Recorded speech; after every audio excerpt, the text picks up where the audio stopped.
जय जगन्नाथ दर्शक बंधु एआरएस न्यूज को आपण समस्त को मु स्वागत करुअछि। सकाळु सकाळु एक बड़ दुखद खबर आसीअछि। राजधानी भुवनेश्वर रे बड़ व्यावसायिक पेंठस्थली यूनिट 1 हाटरे भयंकर अग्निकांड। घंटा घंटा धरी तांडव रचिला निया। चारिआडे खेलीगला नियार कराल रूप। आखि पिछुळाके जळीगला 40 रु अधिक दुकान। पाउंस होगला कोटी कोटी टंकार सामग्री। स्थिति एपरी थिला जे निया को आयत करिबा पाई नाकेदम होई पड़िथिला अग्निशम विभाग। दीर्घ 3 घंटार अक्लांत परिश्रम परे निया आयत को आसीथिला। एही ऑपरेशन रे नियोजित होइथिले 70 जन अग्निशम कर्मचारी और 10 जन अग्निशम अधिकारी। केवल सेतिकी नुहे, आधुनिक ज्ञानकौशल रोबोटिक मॉनिटर एवं प्रॉक्सिमिटी सूट सहित 13टी दमकल गाड़ी निया सह युद्ध करथिले।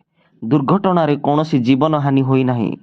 2 जन व्यक्ति दुकान भितर शोइथिबा बेले हठात निया लगी तांको ऊपर पड़िबारु सेमाने उठी दौड़ी थिले, जहा फलरे आखि पिछुळाके जळी जाइथिला अनेक दुकान। आखि आगरे निमिषक मध्यरे सबुकिछि छारखार करदेला निया। निया लिभिछि सत, किंतु व्यवसायीଙ୍କ आखिरु सुखुनी लुह। किए सर्वस्व हराइछि त आउ किए करज टंकारे आनिथिबा सामग्री हराई भांगी पड़िछि। Thank you for watching. जय जगन्नाथ।